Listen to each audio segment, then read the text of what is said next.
What's up?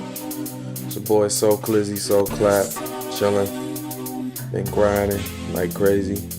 Guts is out, Give Up the Sticks with Divine Minds is out. You know what I'm saying? Make sure y'all cop that. Prelude to a Parallax is basically, you know, my prequel mixtape to my album. Clappers is Writing One, Parallax, which is coming out soon. Shit. I'm trying to think what else I got out. Quan from 2009. Soulsploitation, I put that to 2008. Soulful Gangster, just to name a few.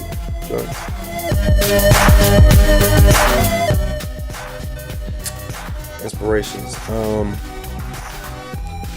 As a rapper, my inspirations as a rapper would have to be people like Jay-Z. You know, Jay-Z was probably the first rapper that made me want to rap. You know, and I know that's cliche for a lot of rappers, but Jay did it better to me than anybody else that ever did it. You know what I'm saying? But Jay, Notorious B.I.G.,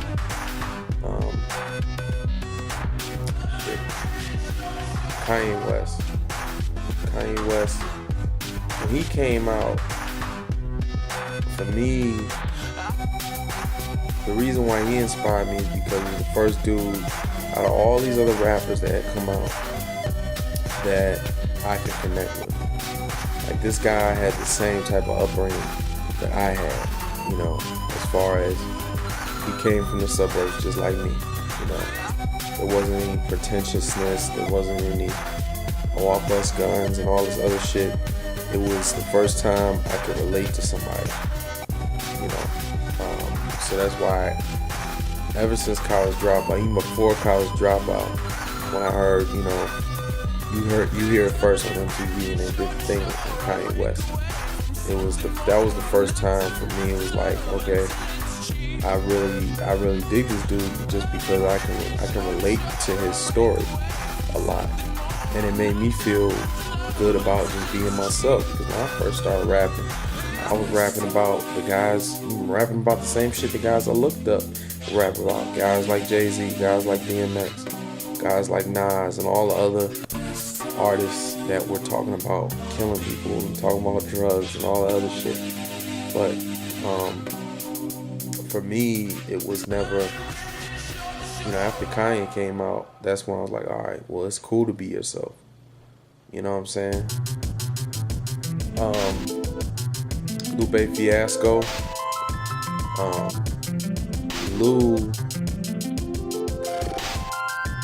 he just blew my mind. Like, lyrically, he just comes up with these ill triple, quadruple entendres that go over people's heads, you know, as well as, in some cases, better than Jay. And that's just ill to me. So I would say the main rappers that inspired me were Jay-Z, Kanye West, Lupe Fiasco.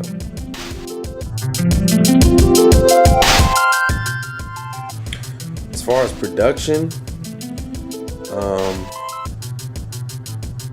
I would say Kanye really, and I mean, you could pretty much tell if you hear my beats that Kanye really inspired me.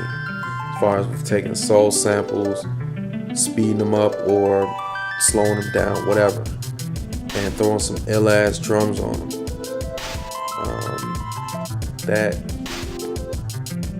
Kanye definitely was one of my influences. Just Blaze, you know, all those two main producers. The album that made me want to be a producer was Blueprint.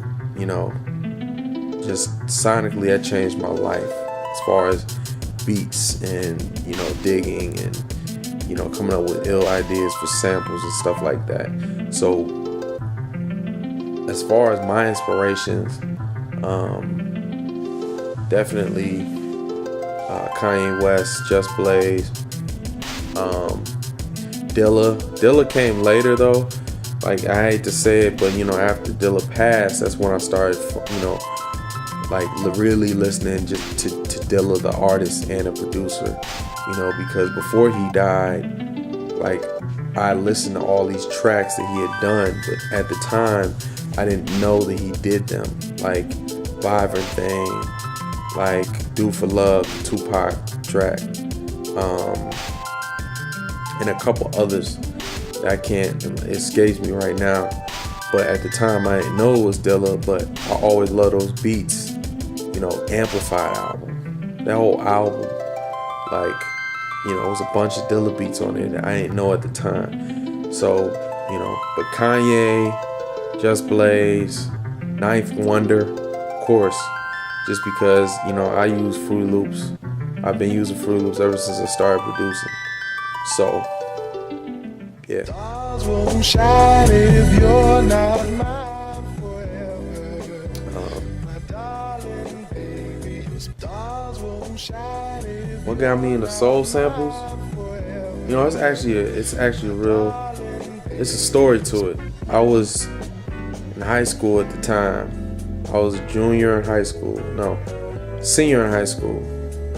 And this one day we were watching Malcolm X in my history class, and got to the scene where he was about to make his last speech and he knew he was about to die.